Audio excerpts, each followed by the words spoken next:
اس ماں نے اپنے بچے کو ایک غار میں بند کر دیا تھا اور وقفے وقفے سے اس کو دیکھنے آتی، مگر جب بھی آتی تو اس کی حیرانی میں مزید اضافہ ہوتا، کیونکہ جب وہ اسے اپنا دودھ پلانے کی کوشش کرتی تو وہ بچہ دودھ پینے سے انکار کرتا۔ اس کی ماں حیران تھی کہ اتنے وقت تک یہ بچہ بغیر دودھ پیے کیسے اتنا ریلیکس ہے۔ اس ماں نے اپنے بچے کو اس غار میں کیوں چھوڑ دیا تھا؟ تو اس کے پیچھے وہ شاہی فرمان تھا جسے سوچ کر بھی لوگ کانپ جاتے ہیں۔ وہ شاہی فرمان اس وقت کے فرعون کا تھا، جسے اس کے نجومیوں نے کہا تھا کہ اس کی بادشاہت کو مات دینے کے لیے ایک لڑکے کا جنم ہونے والا ہے۔ شاہی نجومی کی پیشن گوئی نے تخت شاہی پر براجمان فرعون کے بدصورت چہرے کو مزید بھیانک کر دیا تھا۔ درباری اور مصاحب ہاتھ باندھے بادشاہ کے کسی خوفناک حکم کے منتظر تھے کہ اچانک پرہیبت دربار کے وحشت زدہ ماحول میں فرعون کی غضبناک آواز گونجی کہ بنی اسرائیل کے تمام نوزائیدہ اور پیدا ہونے والے لڑکوں کو ذبح کر دیا جائے اور کوئی لڑکا زندہ باقی نہ بچے۔ حکم شاہی کی فوراً تعمیل کے لیے درباریوں کی دوڑیں لگ گئی۔ اسرائیلی بستیوں کے گلی کوچوں میں فرعونی سپاہی گھر گھر تلاشی کے دوران معصوم بچوں کو ذبح کرنے میں مصروف ہو گئے۔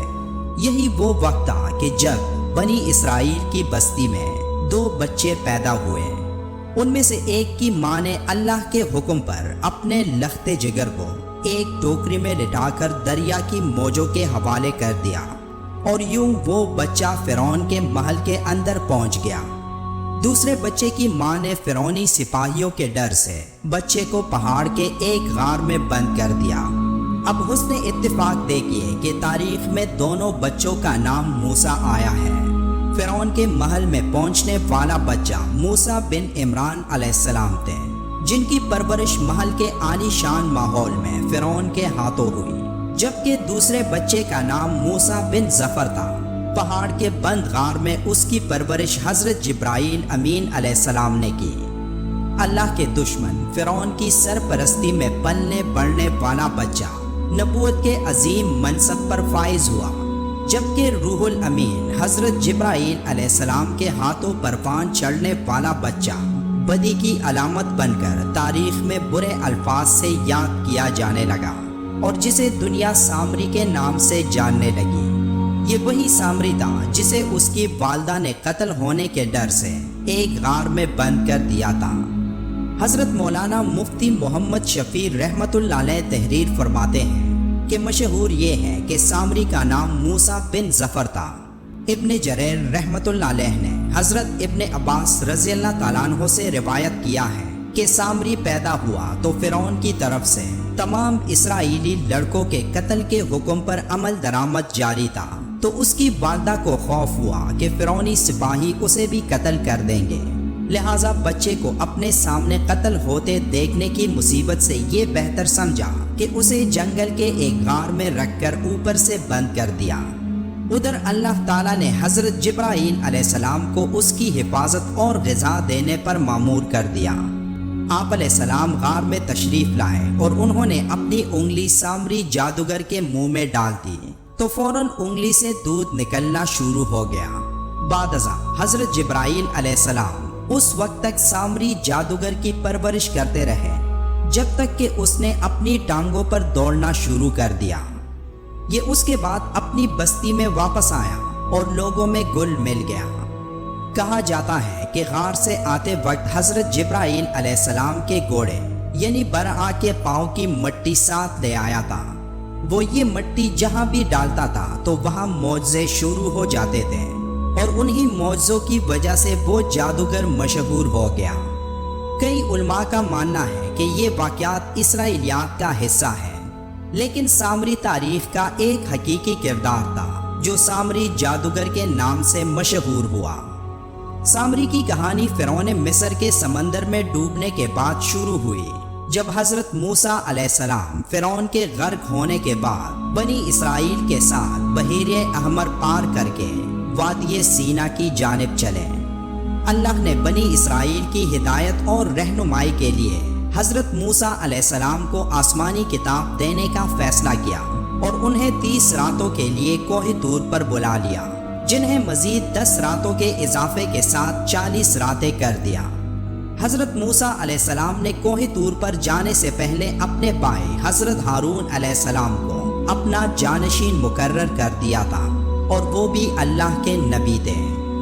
حضرت ہارون علیہ السلام حضرت موسیٰ علیہ السلام کے مقابلے میں نرم دل بھی تھے، اور وہ دباؤ میں بھی آ جاتے تھے، اور اس کا فائدہ سامری نے اس وقت اٹھایا جب حضرت موسیٰ علیہ السلام کوہ طور پر تشریف لے گئے تھے، اور ایک رات سامری نے اس قوم کا سارا زیور اور سونا اکٹھا کیا اور اسے پگھلا کر گائے کا ایک بچڑا بنانے میں مصروف ہو گیا۔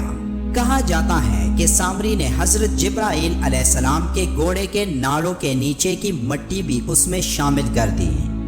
پھر بچڑا جب تیار ہو گیا تو اس کی خاصیت یہ تھی کہ جب اس میں ہوا داخل کرتے تو یہ گائے کی آواز نکالتا۔ اس مصنوعی آواز سے سامری نے بنی اسرائیل کو گمراہ کیا، اور بنی اسرائیل کی ایک بڑی تعداد سامری کے مکر و فریب کا شکار ہو گئی۔ پھر اس نے یعنی سامری نے اس کے لیے ایک بچڑا بنا دیا جس کی گائے کی طرح آواز بھی تھی، اور پھر کہنے لگا کہ یہی تمہارا معبود ہے اور موسیٰ کا بھی، لیکن موسیٰ بھول گیا ہے۔ سامری کے کہنے پر اسرائیلی بچڑے کو سجدہ کرنے لگے۔ ایسے میں حضرت ہارون علیہ السلام نے انہیں سمجھانے اور بچڑے کی عبادت سے روکنے کی بڑی کوشش کی۔ ادھر کوہ طور پر اللہ تعالیٰ نے حضرت موسیٰ علیہ السلام کو اطلاع دی کہ اے موسیٰ، سامری نے تیری قوم کو گمراہی میں ڈال دیا ہے۔ حضرت موسیٰ علیہ السلام وہ سن کر سخت غصے میں واپس آ گئے، اور اپنے بھائی ہارون علیہ السلام سے بعض پرس کے بعد سامری کی طرف بڑھے اور سخت لہجے میں پوچھا، سامری تیرا کیا معاملہ ہے؟ تو نے قوم کو بت پرستی پر کیوں لگایا؟